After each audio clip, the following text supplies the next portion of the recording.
Guys, today we are here at episode 3 of Relocate, the Relocate series. Today's a special one. Today we are snow drenched, as you'll see from the aerials. Today we are in my favorite West Side neighborhood. Today we're in the neighborhood that raised me. If you want your children to grow up like me, you grow them up here. Today we're in Dunbar, Vancouver.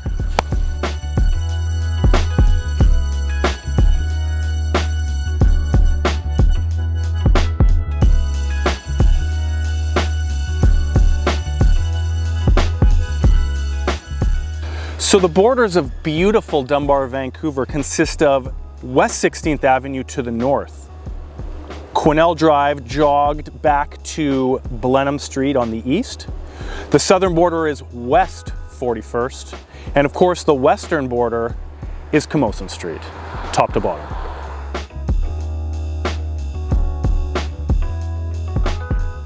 And as usual, we start with the history. So the history of Dunbar is deep and excessive.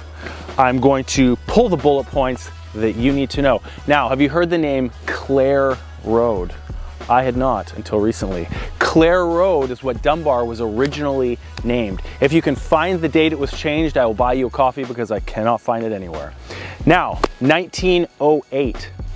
The majority of Dunbar was owned by Canadian Pacific Railway, CPR. We've heard that name in the other relocations so far. They owned the mass majority of this amazing land up here. So 1908, it was co-owned for the most part by CPR, the province of BC, and the municipality of Point Grey. And back then, the area had just been logged and was not suitable for development, as it was totally covered in burnt and fallen trees.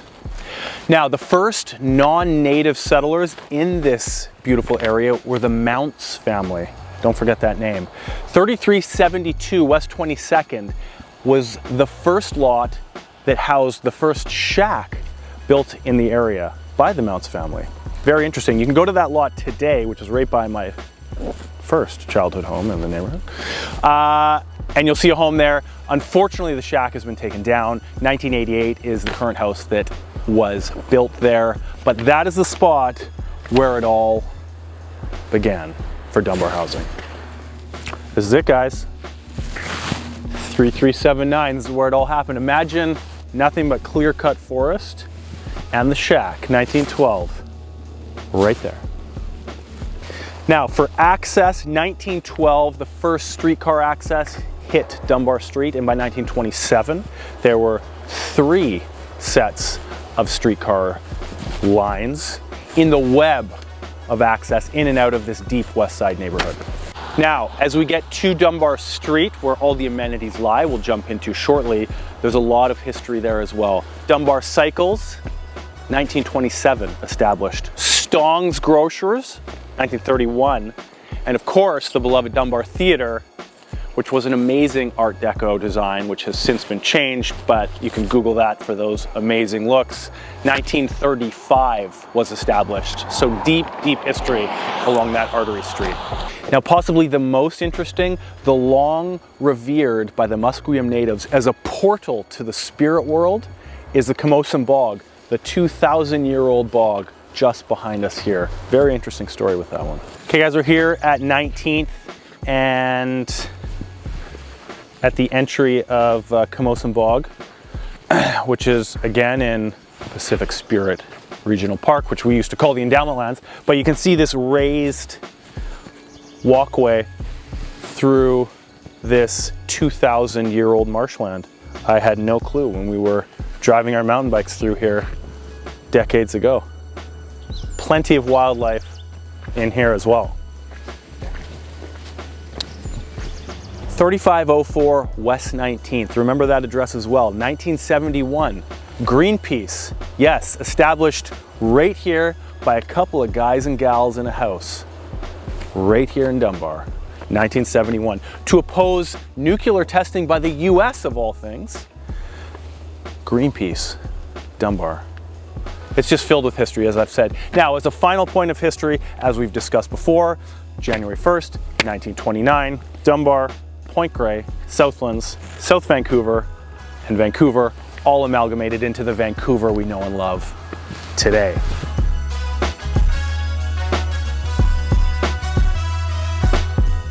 Now for amenities.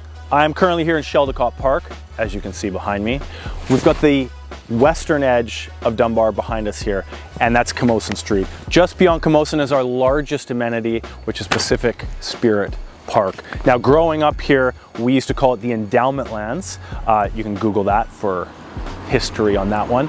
But that's the largest amenity, and that park is filled with Camosun Bog, as we've discussed, entry point to the elevated walkway on West 19th in Camosun.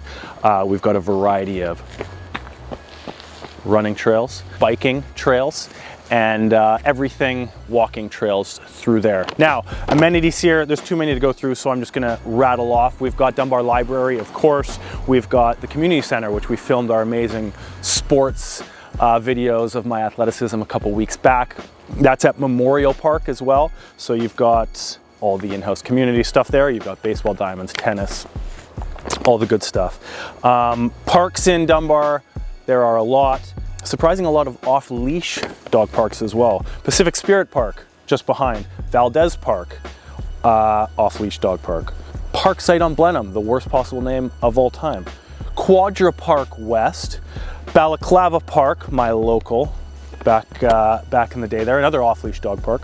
Camosun Park, and of course Memorial Park, which is again behind the Dunbar Community Center. Now, the schools here, again, there are a huge list, but the main thing with the amenities here on the middle of the neighborhood is Dunbar Street. So you've got 26th to 29th, which houses the bulk of all the shops that we offer.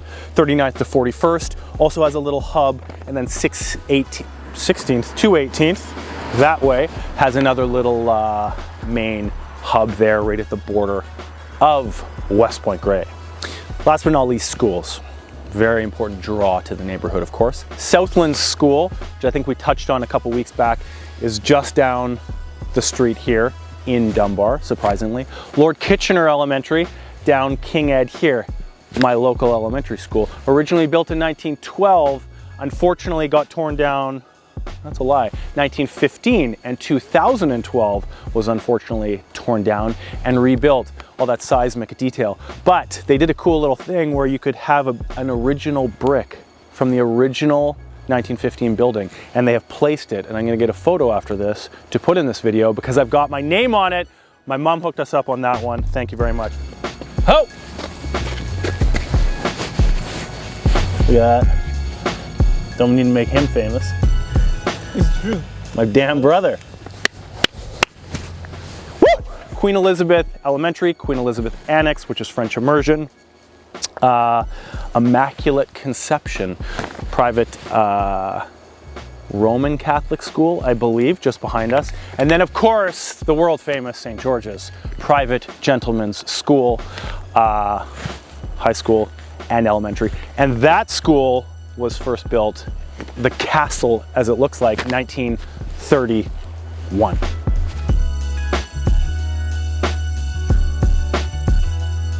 Okay guys, now for the beloved real estate portion. As we heard earlier, 1908, all of this land was too rough to develop. It had just been logged, but in 1912, as we also heard, down on West 22nd, we had that first shack. Now, bring us fast forward to the 20s. That's when the first big wave of development took place in the neighborhood. So a lot of them were going off of the Point Grey 1922 development plan, which stated that the homes had to be set substantially back on the lots, allowing for those more grandiose front yards and entries, I'm assuming. So if you see any of those very unique now, because we try and put the home in the center of the lot, those setback homes, those could very well be local landmarks. From that point, you had just after World War II was the next big housing boom, and then in the early 70s, yet again, and so on and so forth. Now, a lot of those heritage homes were English arts and crafts and Edwardian style architecture, they call it. Of course, feel free to Google those as well, as you'll see those scattered around the neighborhood. Now, today, we have 2,231 homes in Dunbar, and we're up to 171 condos, as you can imagine, as the world changes over here. Now, current real estate trends, you have lot sizes in Dunbar for sale at 3,300 square feet, all the way up to 11,000 square feet. And you got price points right now from 1.8 million all the way up to 9.99 million. So in the past 24 months, we've got sales prices in Dunbar from 1.8 million to 8.5 million. And we've got lot sizes from 3,000 square feet all the way up to 11,500 square feet. So as you can see, as opposed to Kerrisdale last week and Southlands 2 weeks ago, the lots over there are substantially larger. In here, as you see behind, we've got a lot more standard size lots and double lots, but not as large anymore as those more high-end, I guess we'd say, in the real estate front neighborhoods. And that wraps us up today for Dunbar, Vancouver. If you have any more questions, please message below. And of course, if you've got any more history, I'd love to be updated, and any points I've missed that you think are substantial, put them below as well. Always much appreciated. Until next week, thank you for your time.